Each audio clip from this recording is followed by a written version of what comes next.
Guess who's back, motherfucker?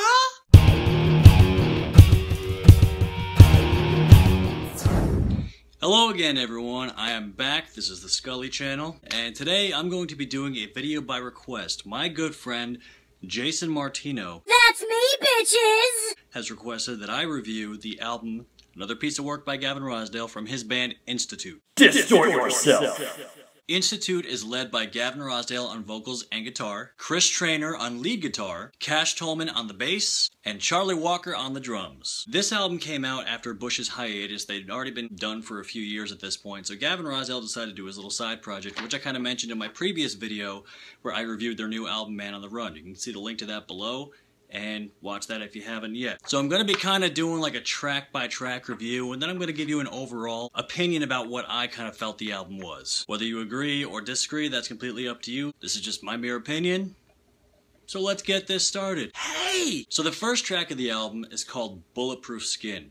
This is by far my favorite track on the entire album. This song definitely has a strong intro with a lot of distortion, and it kind of builds up till the actual riff just kind of punches you right in the dick and starts getting into the song, and it's a really heavy song, which I really liked about it. It's very akin to the work that he did with Bush. It's got that heavy grunge kind of spirit to it, and overall it's just a really catchy song. It was the first single off of the album as well, and I think they made a great choice. It's a kind of song that gets you really pumped and just kind of like, oh yeah, I'm gonna rock out to this shit, just I don't know whether that was me rocking out or cerebral palsy. Could have been both. The second track off of this album is called When Animals Attack.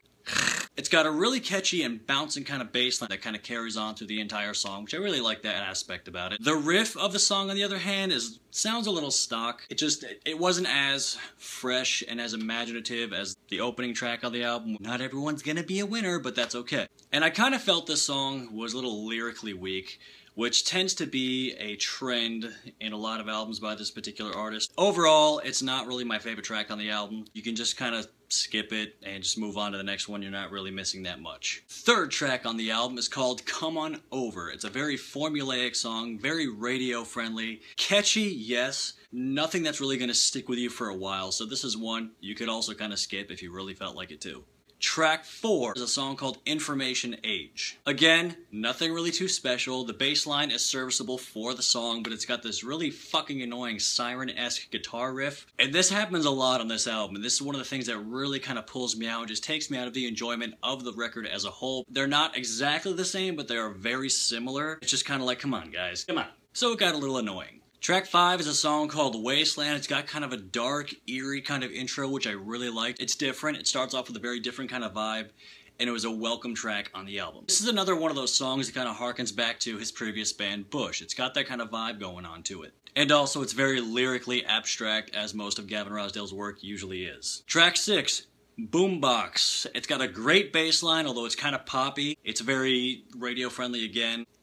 The chorus of the song is heavy, which doesn't quite fit the rest of the song because the verses are kind of slow and kind of moody. Then the chorus just kind of kicks in with that heavy riff. I don't want to say the song itself is great, but the chorus is very well put together. Just doesn't quite fit with the rest of the song. Track 7 is a song called Seventh Wave. Very basic song intro, and it kind of sounds like it was made in like a music making app. Like, you remember MTV Music Maker? That's what it kind of sounds like. It's got that fucking siren guitar in this one as well. At this point, really makes me want to tear my brains out. Little things that kill.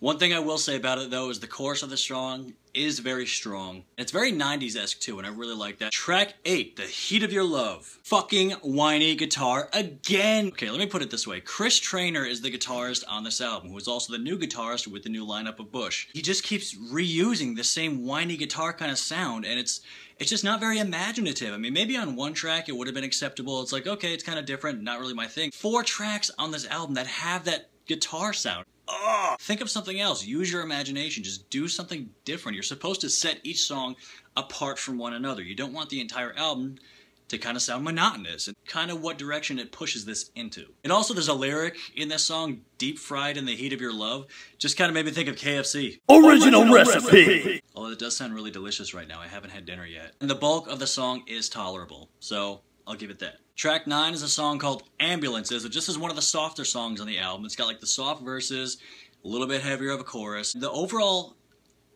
vibe of this song kind of harkens back to Science of Things, like that kind of album, because it's got the rock and it's got a little bit more techno in there, and it almost kind of reminded me of the song Letting the Cable Sleep, a little bit. This song is a nice change of pace from the rest of the album, because it just starts slowing it down, whereas every other song had a more high-tempo kind of beat.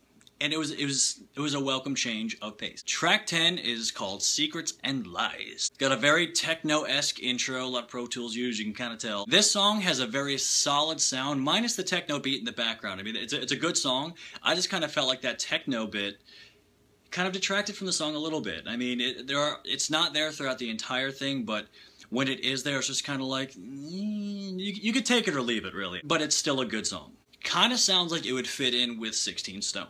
Track 11 is called Mountains. Now this is also one of my favorite songs on the album. It's a little lyrically abstract, but to me, I felt like this should have been the track to close the album. It's got a very good sound. The beat's very catchy. The riff is very catchy. It's definitely a standout track on the album. The chorus has a bit of an epic feel to it, and I always love when a song does that. When a song makes you feel something, when you feel the music, that's when a song to me is really good. This is one of those songs that evokes that feeling, and so I really appreciated that. Last track on the album is called Save the Robots.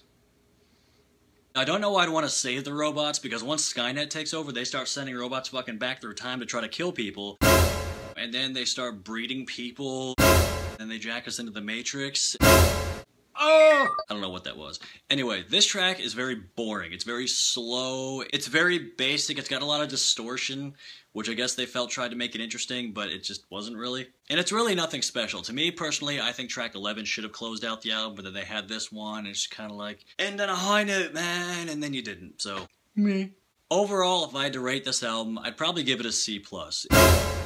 It's not horrible, but it's also nothing special, really. It's a pretty basic contemporary rock album, postmodern grunge, whatever you want to call it. I personally don't feel that this holds up against any of Gavin Rossdale's previous work. Then again, it is a different band with a bunch of different members in it anyway, so of course there's going to be different influences. Times change, sounds change, tastes change. So if you haven't heard this album, I'm going to put a link below in the description box so you can check it out. Otherwise, let me know what you thought, comment below. Give me your thoughts if you have heard this album before. I want to hear what you have to say. Do you agree? Do you disagree? If you disagree, punch you in the face. No, I'm just kidding. I don't do that. I'm not very violent. I want to know what you thought. And to end this video with some sage advice, don't let an extra chromosome get you down.